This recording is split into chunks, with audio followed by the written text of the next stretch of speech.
Is that working? Brilliant. So the last time I did this presentation, or part of it, it was to an age range of probably about sort of 6 to 8. So I'll apologise if I start sounding like a children's presenter. So SAMI is a multidisciplinary research project. We were looking at the schools air quality monitoring for health and education.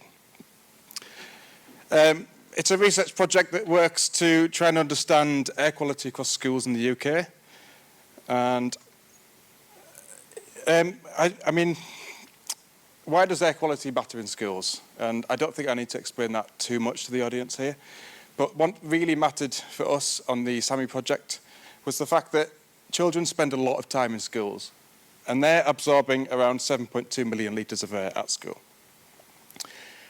These schools are quite varied in the rooms that they're in. There's different ages of schools, different sizes of rooms, some schools with windows that can't actually open. And we're really trying to establish what the link is with these different classrooms and the air quality in the schools and the resulting impact. And that can impact things like children's attention levels and ultimately their attainment. So to give you an idea of what we did to try and understand this, first we sent out air quality monitors to schools across the UK. And these weren't just monitors that sat there, these sent air quality data back to our database, which we've been collecting. In addition to this, researchers from our team built engaging activities that the schools could do through a web app. While completing these activities, the pupils were able to provide contextual information on things like whether the windows were open, doing activities like jumping around, so we could see how that would impact the air quality. And then we would collect all that data and link that to the actual air quality data, to try and find links between whether their windows were open and ventilation rates and things like that. So this is the SAMI monitor. We've sent this to over 1,000 schools already.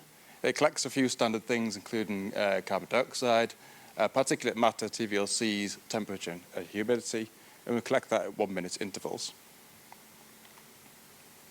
So the first challenge we had, and anyone that's worked with schools will understand this, but trying to get schools on board is very, very challenging.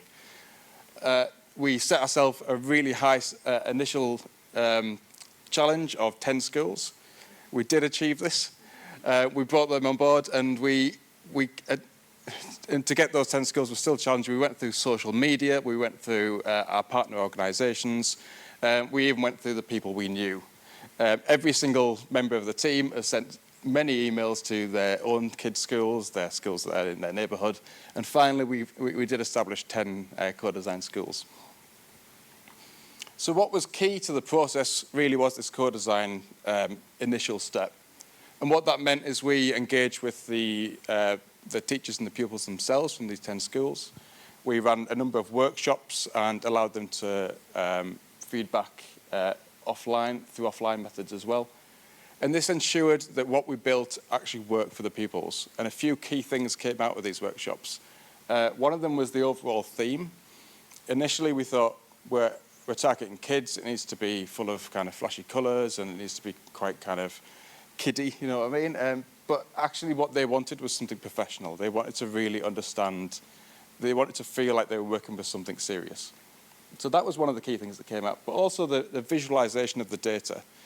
We were dealing with some quite complicated data. Anyone that's seen CO2 and the kind of ventilation rates, linking that between your temperature and things like that, it's quite an advanced topic. And these kids are only just looking at tables at the early stages. Things like line plots come later on, and then much more complicated stuff that actually lets you understand the data is much, much later on. So we were bringing in topics that they just didn't understand. And also the supporting materials. It became quite evident that some of the topics we were discussing could be quite triggering for some kids. That became quite clear early on, and we really need to be careful about every single word, every single sentence that we put out there. It needed to be checked, it needed to be validated against every single member of the team reviewed it. It became quite an in-depth process, but I think it was worth it for what we ended up with. So central to the project was the web application itself. This is what we ended up with for the homepage. So this is what they see when they log on. It was quite key that they saw some of their live data. This went through many, many iterations. We reviewed it with schools, we reviewed it with the team to try and get something that let them access everything quite quickly. Are you okay? Shout on. Just finish up. Yeah. And this is the, you can see the data on the left and the right. I just wanted to show, this is a few of the data visualizations that we settled on. We had line plots, we had single axis scatters. Gauge charts were quite popular because that was a really clear indication of what the levels were at the moment. And then there's some activities and achievements. And thank you very much.